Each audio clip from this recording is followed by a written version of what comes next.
So for those of you who don't know this by now, I am a huge Cleveland Cavaliers fan. And of course, we didn't exactly have the greatest, I think, postseason out there. We should have done a lot better. We ended up losing to the New York Knicks, which was a very sad thing because it was very unexpected. It ultimately just seemed like it wasn't our talent or anything that lost us that series against New York. It was more or so that New York were just way more experienced. They had a lot more veterans, and of course they were overall, I think, just stronger. Like, I think that's the perfect way to put it. You had dudes like, I think every single guy in their starting five from 1 through 5 was stronger than our players. You look at Jalen Brunson, the dude compared to Darius Garland, you got a really skinny point guard versus an absolute fridge. You got Donovan Mitchell, who's probably the only guy who's probably bigger than his opposite opponent.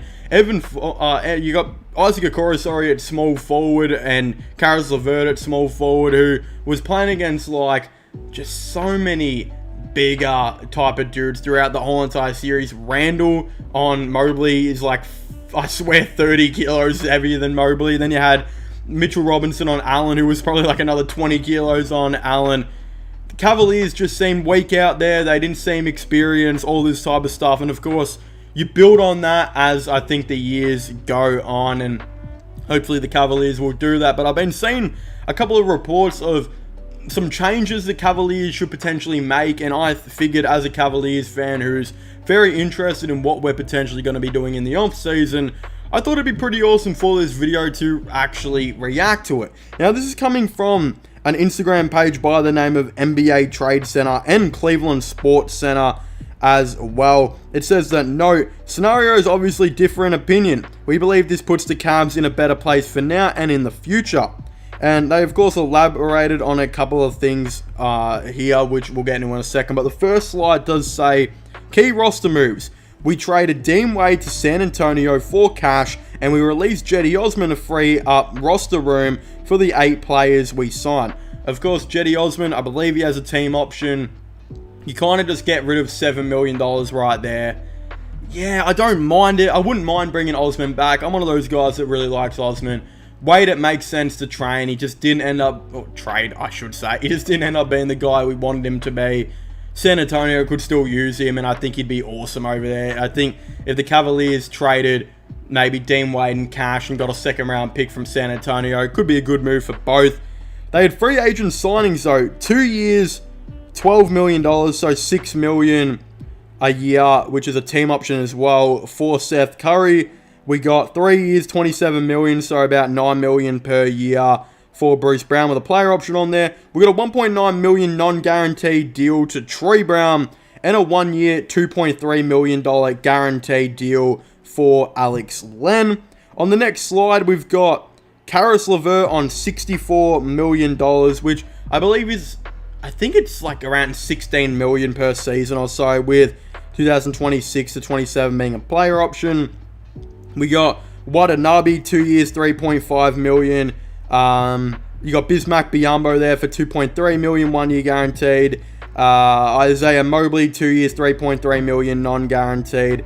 And then you got the starting lineups and bench. I'm going to be honest here. I do actually like some of these signings. Again, I'll get into it. But they say free agent signings. We decided to mainly upgrade in free agency. We tried our best to sign layers who were capable of doing multiple things. Bruce Brown is the biggest example of a well-rounded player. We think Brown is good enough to be the starting small forward. Cavs went after Josh Hart at the trade deadline, so Bruce Brown is basically a replacement for Hart. Someone who would have made a huge impact rebounding, scoring, and defensively. We grabbed 2 former Brooklyn players, Seth Curry and Utah Watanabe. Both of these guys are good shooters that are capable of 40% three-point seasons. As for the centers, we felt Mobley and Allen needed stronger backup centers. Biyombo and Len have shown that they are quality backup bigs who rebound and play good defense. We still have trust in most of the core, and while last year was rough, the Cavs are still an elite team that just needs some more rounding out. Now, I do agree with a lot of these takes. First of all, I think Seth Curry is actually a pretty decent signing. I wouldn't say it's a great signing. He doesn't really fit in with the defensive pressure that the Cavaliers like to apply. So I don't know if I actually see the Cavaliers doing this, to be honest. Then Bruce Brown, I'm going to be honest here. I really know that everyone is kind of predicting that we're going to sign Bruce Brown. I have heard so many people say that Cavaliers are going to get him. And look, even though I think it's very possible he's the most likely player we get, I think Bruce Brown's a good get. But I don't know if he's the best available guy to maybe go after. He does help the team quite a bit, but he's a smaller guy at that small forward position, already smaller than what Isaac Okoro is. He doesn't have a good 3-point jump shot. He can help you with the rebounding and defending. But I think if you were to develop Okoro, he would eventually be a better defender. And I still think Okoro can develop into being a better 3-point shooter. I know that's controversial, but I said it. I'm not sure about Bruce Brown. I wouldn't mind going after someone else maybe. Then we're going to look at, of course, Troy Brown, who I love. I think Troy Brown is an excellent player. I think we'd have to give Troy Brown a bit more cash to get him over to the team, because I think he can just do that deal back again with the Lakers where he's already getting minutes. And Alex Len I just don't like. So this first page, I don't like this first page. I disagree with Alex Len. I'm a bit iffy about Seth Curry and Bruce Brown, and then I just don't think Troy Brown would come to Cleveland. I think he'll probably stay in LA. Although I do think some of them are realistic, I'm just not completely too sure. Then if we move on though, I love the next slide. I think all 4 of these players should be on a Cavs roster next year. First of all, Caris LeVert.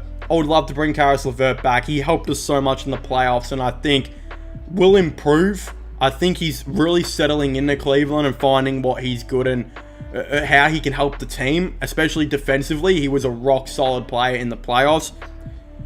Only thing is, I actually think we can get Caris LeVert for cheaper. There have already been rumors saying that LeVert would give the home team discount to actually come back, because this is of course, where he's from.